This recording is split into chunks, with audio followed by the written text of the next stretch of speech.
Another month of working towards financial goals has passed, so we're gonna spend this video overviewing my income, what I did with it, and walking you through how each of those decisions fits into my financial life. Getting rich is not an all-at-once thing, rather it's a consequence of a lot of small decisions. So that's what I'm showing you on my channel. I had some big goals for September, including a stretch goal of reaching a debt milestone. So now the question is, did I reach these goals this month? Let's dive in and find out. For context, I'm Sandra. I'm a 26-year-old occupational therapist living in Denver, Colorado. I make $4,000 a month and split expenses with my boyfriend. We live off of about $9,000 per month. I am sharing my financial journey on the internet, including huge debt payoff goals and investing aggressively. And I am on a mission to teach you how value-based spending can improve your life. I also want to inspire you to use value-based spending to live a life you love. Every single month, I post a reset video where I look at the last month and then reset for next month. So let's start with my income. This month, I brought home $4,027.72 from my paycheck, and then my work contributed $200 towards my loans, which I count as income just for my tracking purposes. So I expect to make about $4,000 every single month. I made 27 more than that just from work. Jake always contributes $5,000 to our household expenses, and then he keeps the rest of his money to do whatever he wants with. So in total, our income for the month was $9,227 or $9,027, depending on how you want to look at it. I also do make money from my social platforms. Last month, or in August, I did not reach the $100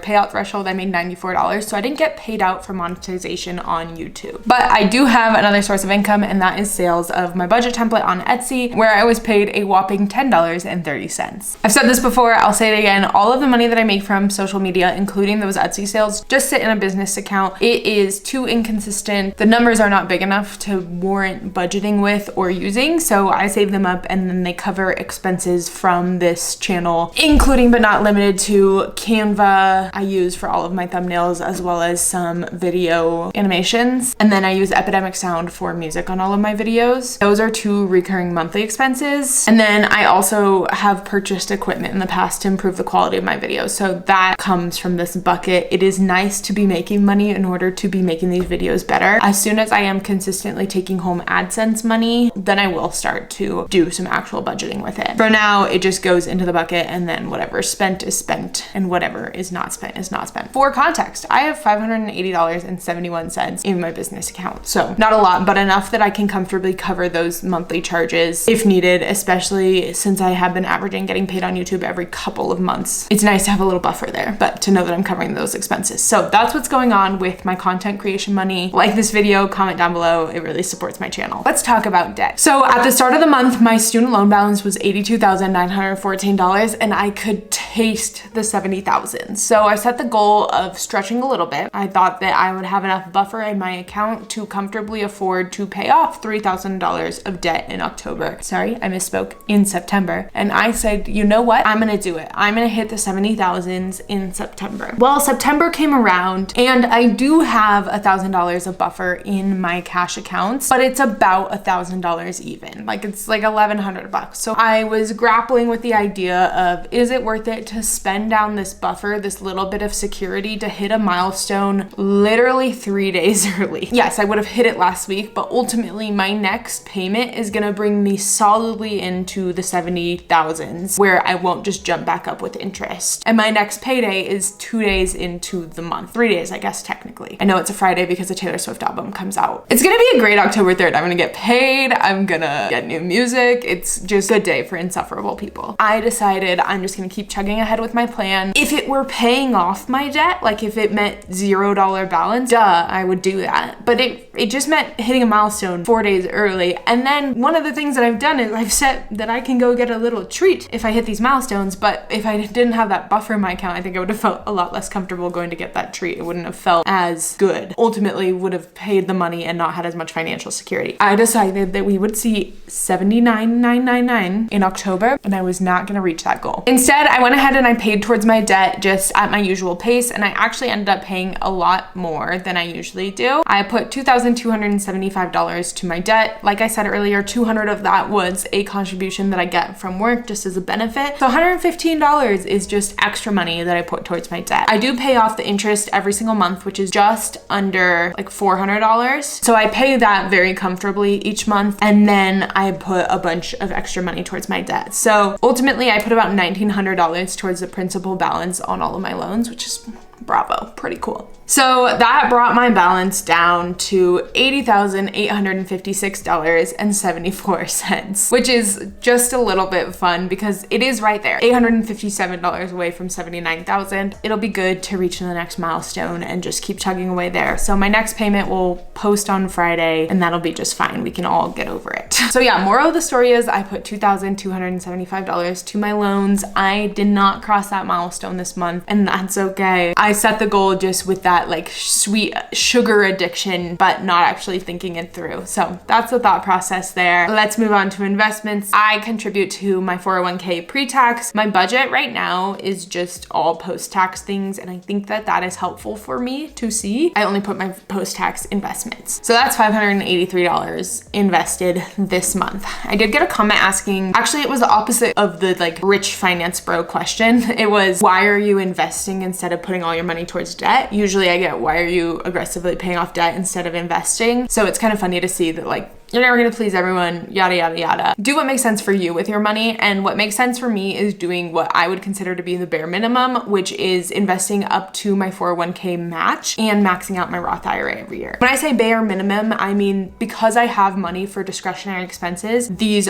should be the priority. This is what you work towards. The reason that this is important is because it helps you build financial security. And the younger you are, the more your money is worth because it has more time to grow in the markets. So while you won't reap the rewards for a really long time, you will have to work way less hard in the future for those rewards. So right now my goal is just do the bare minimum, set myself up for success. With this bare minimum, I will retire comfortably at 65. My goal after paying off my debt, however, will be to front load my investments so that as I get older and have more financial responsibilities, if I have a kid, I don't know if I want that. If we move, if I just want to travel more as I get older, as my parents get older and I need to help take care of them, all of those things will happen. So if I can front load my investments, it takes the pressure off of investing later on in my life when I potentially have more responsibility. I'm also like in this optimize every dollar phase of life, which sounds super intensive, but ultimately what it means is I am building my foundation. And then once my foundation is built, I can chill. That is why I am investing while paying off debt without specific numbers. But the specific numbers, loosely speaking, are that if I didn't invest, I would pay my debt off like 9 months sooner, which might be significant if my debt payoff was 1 or 2 years long, but it's mathematically projected to be 5, almost 6 years probably. 9 months isn't worth it to have nothing invested in the bank because that would cost me at least tens, if not hundreds of thousands of dollars over 40 years of investing. If you're really curious about the specifics,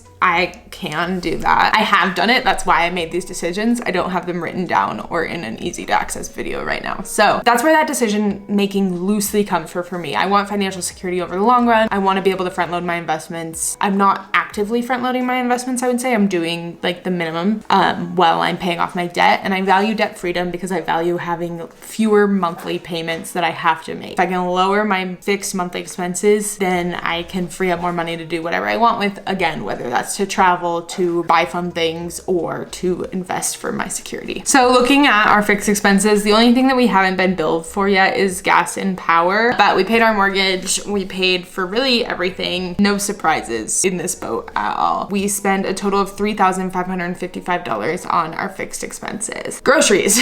Groceries is where we are bad, but groceries is also a value category of mine. I really value eating really high quality foods that are delicious and nutritious. And so we have a budget of $1,000 a month for 2 people. That might have to go up, but we're just kind of shaking it out. We've only had our expenses kind of combined or thought of them as more so combined for a couple months. We'll probably just let it ride through the end of the year and see what we can do. I don't really have an issue with groceries being over per se, but we did spend $1,084.77 when we only budgeted for and assigned $1,000 to this category, where we did good this month. I don't want to assign moral value. It's not good or bad to overspend or underspend in a category. Where we stayed on track this month, and this was an intentional thing, this was one of my other goals for the month, was to not eat out so much. We spent $64.67 eating out. We budget for $150. So we crushed it this month. Okay, we got burgers after we went camping. We went camping in Wyoming this last month in the snowy range. It was gorgeous, phenomenal. And then we got burgers in Laramie. Got like Freddy buddies. So it was like a takeout greasy burger, but we had done like an 11-mile trail run / hike. It sounded so good, just like a hangover burger, you know? And then we spent $40.10 at a local Chinese shop. And it's one of our like favorite takeout hole in the wall-esque type spots. And I'm always happy to support a local business. So $40.10 there. Let's see what's next. Our cars are another area that I've mentioned that we're still trying to figure out. Jake commutes a really long distance for work, but mostly gas. We did fill up the truck because we went camping, and then some e-toll charges, but he commutes a very long ways for work. The express lane tolls are worth it. He's also a contractor. The way this works out tax-wise is none of my business. As far as we're overspending, we're still trying to figure out what that budget looks like, and we will adjust. But again, we're just letting things ride. And I'm sharing this with you because I don't want you to think that your budget has to be perfect on the first try. What else? What else did we do? Household is another area that we overspent in last month and underspent in this month. So let's see where those household expense charges kind of shake out to. Starting with my favorite purchases of all time, but we started doing puzzles in the evening, and oh my God, is this so fun. So instead of scrolling on our phones or watching TV, we sit down and we puzzle for a little while, and then we chit chat. Sometimes we'll put on a vinyl, and it's been really fun. We finished 2 puzzles. We went to Goodwill and just bought a bunch of puzzles. I think we literally bought 5. So there is like a gamble that they won't have all their pieces, but so far both of them have. So we're at 100%. Yeah, if I could recommend anything, it would be getting puzzles and puzzling. And then we bought a snowblower off of Facebook Marketplace and had to get a few things. So there's a couple purchases in here that are for snowblower things. I think this Amazon purchase is also that. We have a huge driveway and we live in the mountains. A snowblower is like the bare minimum. I do not have a remote job or any option to have a remote job. So that driveway has to be cleared. That is a blue job. He wanted a snowblower. He found a great deal and then fixed it up. And then the only other thing that we bought this month was a pot. All Clad did their factory second sale. We have been slowly collecting pieces so that we, rather than just buying like a set that's just like, here, have this, we have just been buying the individual pots and pans that we need. So we have 3 pans and 2 pots, and it's perfect. And we just needed that last pot because we only had a really big pot, and you know, sometimes you just need a little pot. That was a household purchase, and we're under budget in our household categories. And now you know just a little bit more about me. Lastly, let's jump into my spending, my personal spending. I won't out Jake's personal spending, but I'm not gonna go through item by item and explain it, but I will go item by item and explain it for me because there's 3 items. And you're probably like, wow, Sandra, you're so frugal. But what I do is I practice value-based spending. We've chatted about this. I'm making a whole video about it, so subscribe to see that video. I spend money on things that I really care about, and I do not swipe the card if I don't give a damn. And I've gotten very good at this. I still make mistakes, but I have gotten very good at this. So I don't feel like I didn't spend any money because I spent money on things that were so intentional and added so much value. I didn't spend money on things that didn't. So I went to happy hour with a friend, and I went to like get dessert with a friend. Both of those were super intentional items where I spent time with someone, laughed so hard, giggled, felt connected. What a concept. We also did a few like free social gatherings this month. I went for a walk with a friend. We had some people over for patio drinks, whatever. Those were free. But these 2 things aren't about like getting the beer or getting the dessert, but rather the time that I got to spend with someone, and it cost me 20 bucks. I also bought 2 pajama sets that I rewear, you know, 3 to 4 times until laundry day. I had been sleeping in just like big t-shirt and shorts, whatever. And it's been like years of me being like, pajama sets are the coolest thing. You just feel so put together when you have pajama sets. I had this like stack of probably 10 articles of clothing that were sleep appropriate only. Like they were either stained or ripped or just like not the vibe. So I bought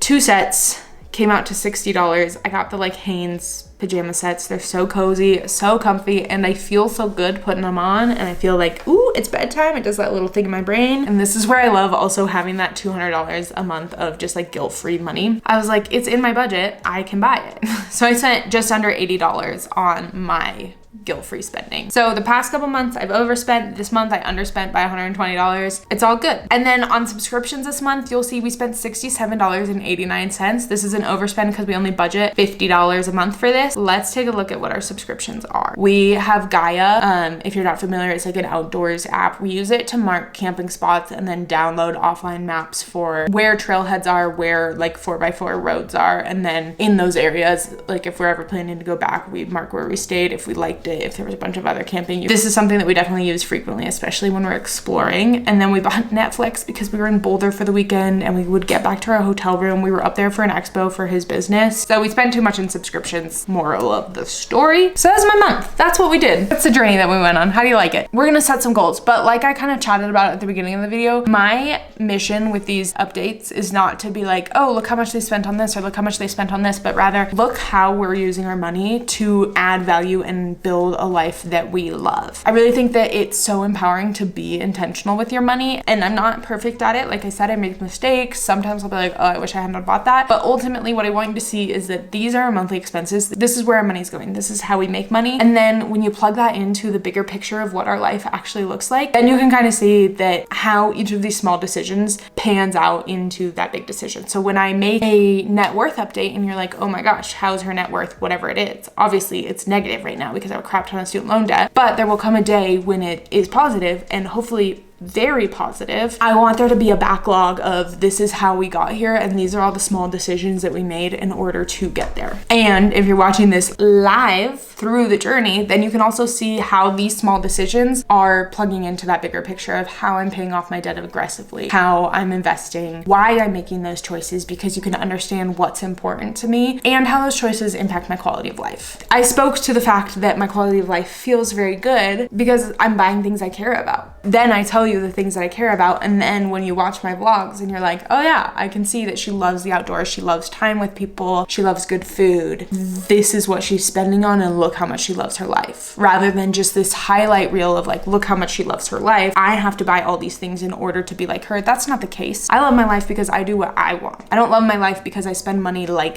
other people. Regardless, what is important is what I'm doing next month. So from this month, I would say that I learned that I don't need to rush towards decisions or milestones, which is definitely something that I have an issue in doing. So now is a really bad time to tell you, just kidding.